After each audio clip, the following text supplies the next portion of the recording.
Good morning. Welcome to our panel on sensuality. I wanted to tell you a little story about an experience that I had just a couple days ago where I attended a concert that my daughter performed at, and it's her last high school performance. And I walked into that room and I was completely present. My eyes were open, my body was present, my ears, everything, and the experience was incredible. I was completely welcoming everything that was there around me, and my heart was wide open, and it was the best concert ever.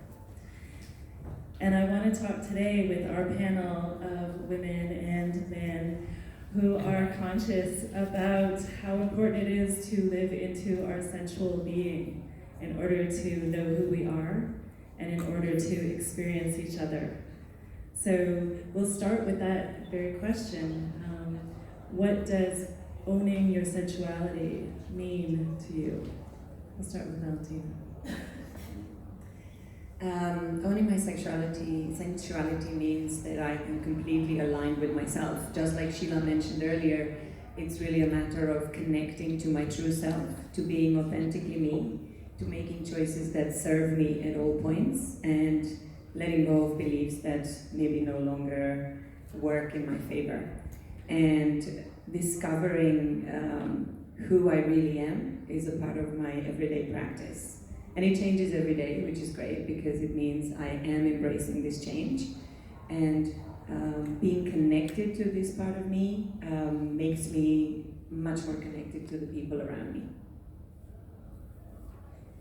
So sensuality for me means that being able to feel all the emotions that I feel at any moment in time, but also, like Valentina said earlier, being in complete integrity with what that feeling is, and being able to express that not only in your personal lives, but also in your business life, in your work, in every corner, in every part of your life.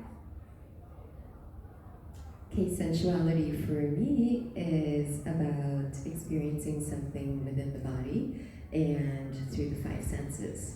I think it's specifically very closely linked to the other S word, which rhymes with sensuality, ends with Y, which is a series of sort of core values and beliefs and emotions that we have that is linked to really our identity.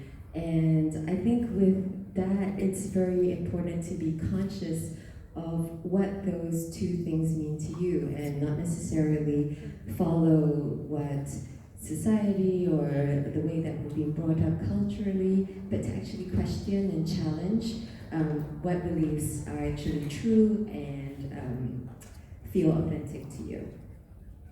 Louis? Talking about sensuality, which for on a male perspective can be sometimes quite tough when you didn't have this environment during your childhood or when you grew up. That was really for me the chemical part that was interesting to understand how your body can react to different feelings or different environment sensation. So it was a whole process that I had to discover through, I guess, a bit of science for sure. And I think listening, of course, to your own different senses, which could be touch, which could be like the sounds, or all of those stimulation are part of the what I can understand of sensuality. But it's a long, I would say, process that start, and for me it started with understanding the science behind it. And then following on that question, starting to understand how, as we identify with our own sensuality, how that helps us and how it changes the way that we interact in our relationships. So if you could talk a little bit about that, how it affects you and other people that you're working with when they start to own their sensuality, how they act differently. Sarah? Okay. One of the key principles of owning your sensuality is this idea that it's taking pleasure in everything around you. And owning your sensuality can be linked to any kind of experience. As you mentioned, you could be going to a concert, you could be sitting here and taking in the sights and sounds around you. And when we think about our relationship with others, perhaps in a more intimate context, I think sensuality plays a very important part because it means that we think about those relationships in a way that perhaps is not necessarily goal-oriented. So we don't have to, it's all about taking pleasure in the moment and being present. For me, I think one of the biggest issues that I see with working with clients who are in relationships is that very often we fall into what is called gender roles. So owning who we are within the context of a set framework means that we're not truly authentic, because it means that we're not exploring all that we can be. So when you think of your erotic persona, when you think of your desires, and then Sarah said, when we explore pleasure, different people have different needs. And within the context of a romantic relationship or relationships with anybody around us, it is truly important that we explore all parts of us. You know, I believe that we're all angels and demons and sinner and saints. We have the capacity to be everything, and within the context of a relationship, you know, if we cannot be ourselves with the person that loves us most and trusts us most in the world, who can we be ourselves with? If we don't recognize that ability for honesty, for deep, authentic connection, then we're not going to have the intimacy. We're not going to be able to build the intimacy that is required for us to feel good in a relationship. So that is, for me, a really important challenge for the people I work with, to help them determine who am I in this relationship and how does my partner influence my thinking, my belief system, and how does my partner support me in becoming who I really want to be. And with that authenticity that we have in relationship, how else can it show up in our lives, specifically with business? And I was thinking that you might answer that. Sure, so owning your sensuality doesn't only, it starts from owning every single pleasure that you can feel in your body, but it also extends throughout to all of your relationships. We talked about relationship in an intimate sense, but also, what about the relationships in work? The colleagues that you meet every day, the bosses that you have, the negotiations that you have, the sales calls that you have, those are incredibly intimate situations. When people are in a place that they need to make a decision and you need to move something forward, when you're only open to one part of the reality, which is your brain and the analytical side, and you're shutting off all the other parts of your sensual side and the emotional side that you're picking up information from, you're losing 50% of what you are capable of. So what does it mean to own your sensuality in a business context? The easiest way to deal with this is actually to measure how the correlation is between having more sensuality and revenue. And so I actually did an experiment with my group coaching clients, and they are either coaches, holistic practitioners, or business owners. And we did an exercise for 30 days with a specific exercise to increase the sensations and sensuality in their lives. And we also measured how much revenue that they were making. And the more, surprise, surprise, sensuality and the more capacity they were able to hold sensations, the more intimate and more connected the people feel to them, and therefore the more attractive they became and the more sales they made. Some people opt to 8 times the revenue that they were making the month before. Yeah. It's an incredible realization to come to recognize that the people around you are having just as many reactions and just as many feelings as you are. I did a meditation recently where we looked at fear, and you sort of took a look at how when you're walking through certain environments, you might have a sense of fear. Being in this room, the person beside you, you're not quite sure whether I should say hi, will they say hi back? But recognizing that everyone has these same sensations, these same feelings of fear, makes it so much easier to connect to one another. And that's what we're all talking about, connecting to our senses and connecting to one another. So with that in mind, thinking about how there's often a discrepancy. We think that there's a difference, gender difference or societal difference between the masculine and the feminine, and how that has recently even become even bigger in the media about women standing up for themselves. And I wonder if we could talk to that idea of the masculine versus the feminine, and how we can empower our bodies and ourselves in order to see ourselves as powerful rather than as weak and victims in our lives. So start with Sarah. Okay, so I believe you're talking about the Me Too movement. And I think one of the things that, thankfully, we've, I think that was sort of big news in the media maybe about a year now ago, and we all seem to have moved on from it and learned, and hopefully learned from it.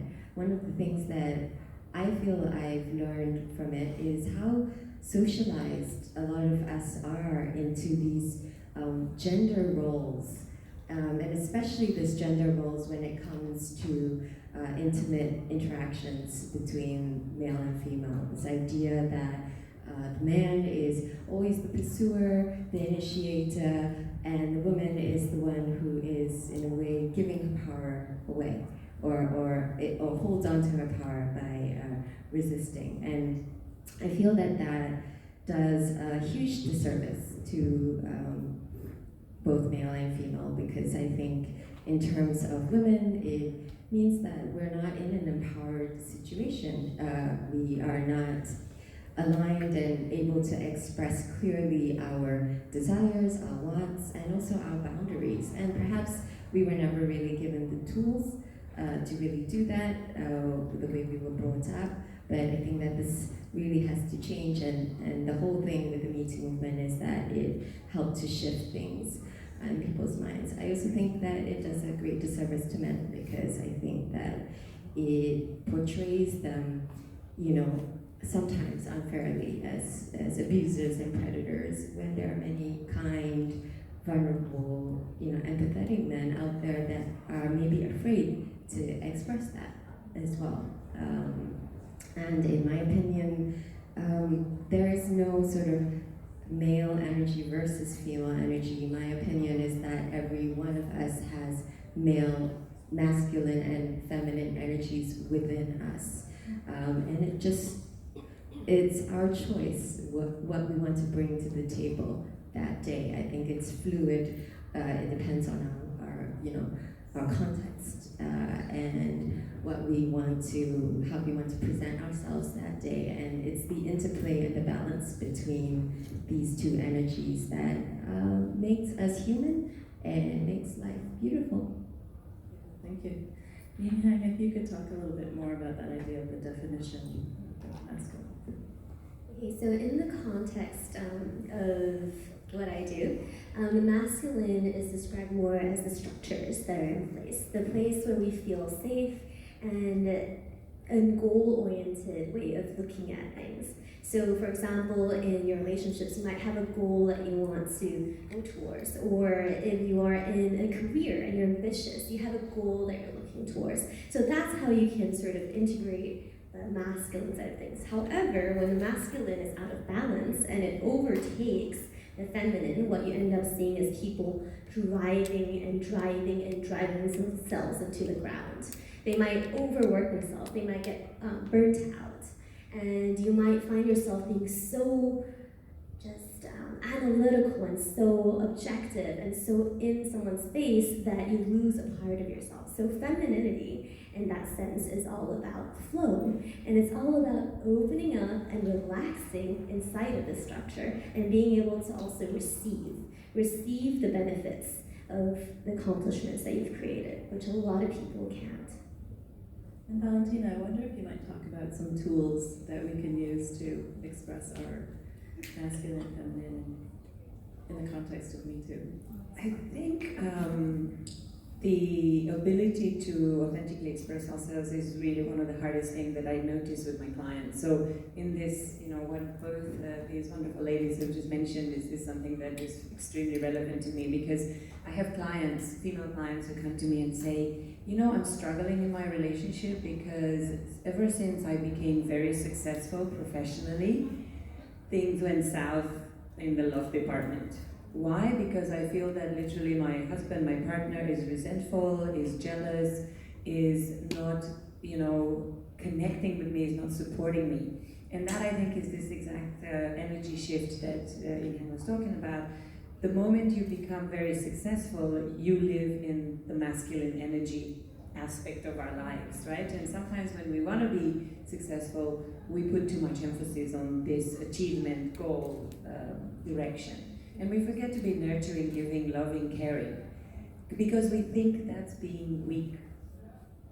These women come and say, "Oh, I cannot show my weakness because it will imbalance our relationship." The relationship is already imbalanced. The moment you push too hard in one direction, you're already going to tip. So the tools are really to seek balance, to connect with each other, to be vulnerable. It's hard to be vulnerable because it can trigger all these fears of, what if I'm not good enough? What if he's not going to love me? What if this person is going to think that I'm, a freak? So communication and really understanding your needs, the ability to say, I need you to support me in this particular endeavor, in this way. So it's actually not just say, hey, you never support me, you're never there for me, because that's not really asking for support, it's just blaming and complaining. But actually honestly saying, I need your help in this way. For me to be successful at work, I need you to do things more with the kids, because this part of me just doesn't have that energy. I don't have the time to do it. So it's really about being honest and authentic with yourself and the others, and understanding, learning a little bit about a simple trick that is called iMessage feedback. So when we tell someone something about us, is not telling them starting with the word you. You never do this, you always do this. Why can't you do more of this? So just always say, when this happens, I feel a certain way. Thank you. And Louis has some comments. I know you're doing some work recently with epigenetics, and I wonder if you would talk about how that plays into the masculine role, the feminine role, perhaps some violence or aggression, those sorts of things. So I think it started for me when I wanted to observe like some extreme behaviors that we were seeing on the TV, or like extreme feminism, or the opposite, like extreme masculinism, where I was like, how is it possible to be that hard on other people? And I did this training on behavioral science that actually explained you how through different generations, through the family story, how you can end up with a behavior like that. So it was very interesting to see how now people can be disconnected from the innate competence that male have and female have. It's two competences that are completely interactive, and we need each other actually to survive in this world. But it's very funny to see how people can be disconnected from their own resources because of the media, because of the history of the family. And it ends up at the end to change your hormonal system, to change the neurochemistry in your brain, and you can end up with disorder. So I was interested about that, how, for example, as a man, expressing his strength or his power can be actually feel dangerous. So some men are decreasing their power because they fear the reaction of the world. Being powerful doesn't mean being violent. So it's really different competence. As same as a woman that wants to be, sweetness, it's more feminine part, and we can see like some women in finance with a really good position that doesn't show any sweetness after work. So that's not a good balance. The balance between the position you have in the society that is completely different with the position you have when you go home. with your partner. And if you don't, if you forget your, I would say your competence as a woman or as a man when you are at home, well, that can of course trigger some disorder. And I was interested about that, and it's quite new because now we realize that it could create a lot of like breast cancers or prostate cancer when we tend to change our behaviors away from what we are actually as men or as a woman. So it's all about the balance between, I think, the position we want to have in the society, in the workplace, in the environment, that tends to have no real gender, and the one when you go home and you have your children and your partner. So being aware of that, it's one of the first steps, and it's a long journey, I think. So on that idea of it's a long journey, what is something that we can do or that you do each day to kind of continue to stay present to your own sensuality and being authentic with yourself? Start with Valentina. Practicing gratitude. I have a daily practice of remembering the things that I'm grateful for, that I'm thankful for, which go from, simple things like I made the gym today, yay, to, I drank one less glass of wine. I'm grateful for that sometimes, and some days I'm grateful for having that extra one because I needed it. But just being okay with being me. Whatever happened, even if I don't make the gym, even if I do have 2 more glasses of wine than I think I should, although I don't like thinking in terms of should, but just being grateful that I'm alive, that I can enjoy life in every way, and also working on affirmations that help me feel more connected and more grounded. Do you have one for us? Sorry? Do you have one for us right now, for our audience? I don't know. My favorite affirmation is one related to my connection to the divine, to say that I'm love and I'm light. Everyone, I am love and I am light. Say after me, repeat after me. I am love. I am light. And Sarah? Mine is just being kind to your body and listening to it in every situation. I feel like we get too disconnected sometimes and we're all in the mind all the time. But actually our body gives us signals for everything. We just have to listen. Thank you. And Yin Mine is all about yumminess and having that daily practice that I talked to you about earlier of how to increase that yumminess through meditation and deliberate pleasure practices that allow you to expand the level of pleasure you can hold in your body. And Lily? I think about my story. I choose a healthcare profession, first of all, to cure myself. And I would recommend to people just to invest some extra time in just mental health, because when you realize that everything that you are carrying since generation, and that you don't understand your behavior, you don't understand why you compensate with food, with alcohol, with all of that, and you want to change, then you have only one choice: it's start to invest in some more knowledge. And I think a therapist is important too. Even as therapists, we are followed with amazing practitioner, and this is a life process. And it's better to start now. Thank you. So we have a few minutes for questions. Do we have a microphone or just? So I'll people. come around. Okay, Anybody have a yeah. question? So does anyone have any questions? We got one over here. Thanks everyone for your contribution, very amazing. I have a question for the gentleman.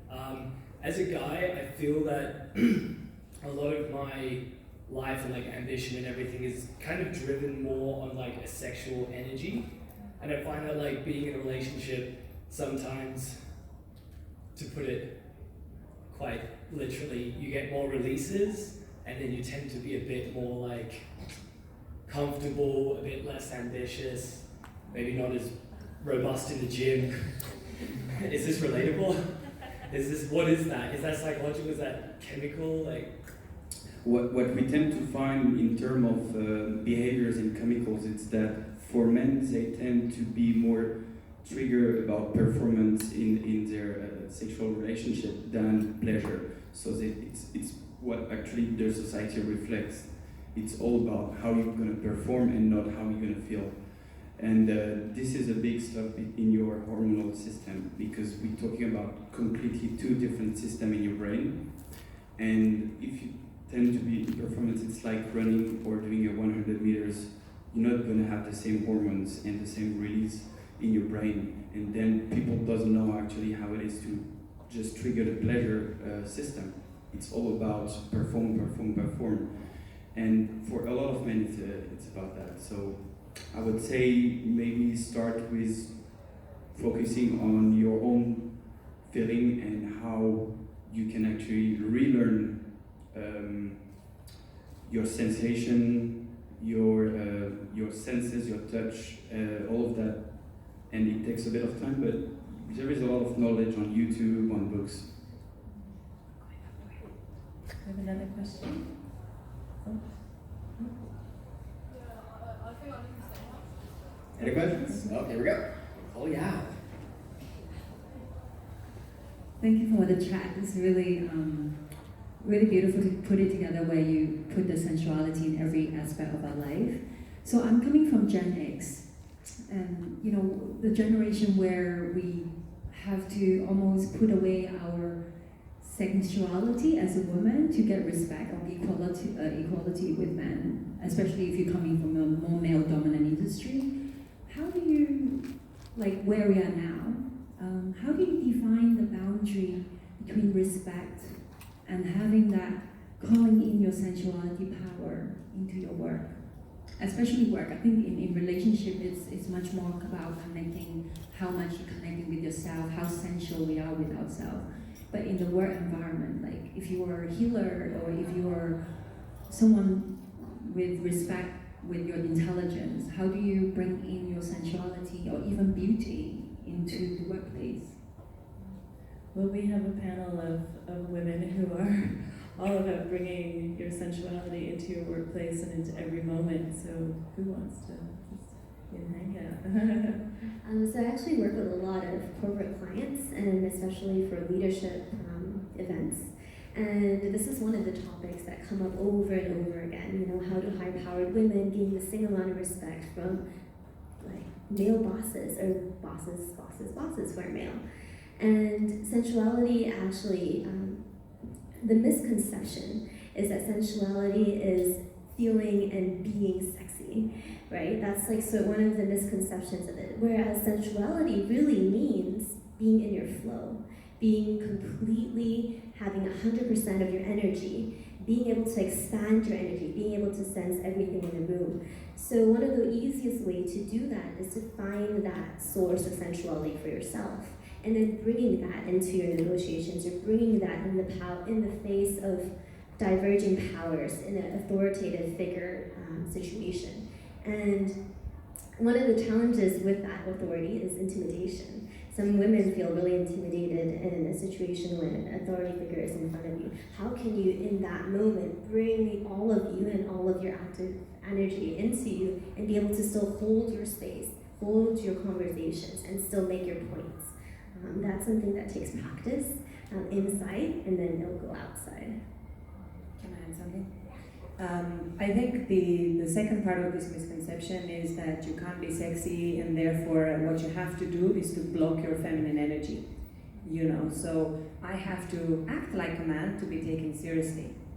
However, the reason why women are so much more of a driving force in the workplace is because we are not men. Because we're bringing this nurturing, this caring, this loving. One of my clients recently told me, oh, you know, I've been so much in my feminine energy, in my masculine energy, and I went into the meeting the other day, and the first thing I did, I asked people questions about their family. You know, how are your kids? And she said, oh my God, that changed the entire atmosphere in that room. It made me feel connected to them. We laughed. We started the meeting in a kind of fun way. And she was like shocked that this was happening. And that was just being caring. caring for people. How are you today? It doesn't take that much, and it's not about feeling sexy, not feeling sexy. It's about feeling feminine. Just to add a quick something, there is some professions that are more male and some professions that are more female. If you are, for example, a male nurse, and you behave with the men power, strength, and very low emotional intelligence, well, it's not going to work. Thank you. Sorry, we need to stop. I just wanted to get everyone to say one thing that we can do to a takeaway. Just quickly, one takeaway. So you can do your takeaway. I said it just before, like just invest more time in the mental awareness. Okay, great. Minus Okay, great. Does anyone else get? Be yummy. Be yummy. Okay, thank you so much. Thank you so much for our first panel of the weekend. I hope you guys enjoyed that just as much as I did, and that you found not necessarily little green steps, but little action points that you can put into your own life. I have to admit, there was a lot of things that they said that made me question whether I am truly living up to my full sensual potential. Our second speaker of the afternoon is going to question, do our thoughts create our reality? We have Sonia Samtani, who is the founder of All About You, which is a Hong Kong wellness center dedicated to personal growth. Ladies and gentlemen, please welcome Sonia Samtani.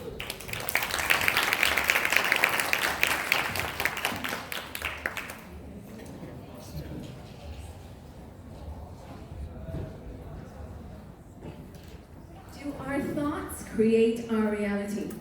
How many of you believe that they do? Our thoughts do create our reality. Okay. And how many of you believe that they don't? Okay. So for those of you who believe that they do, which seems to be all of you here,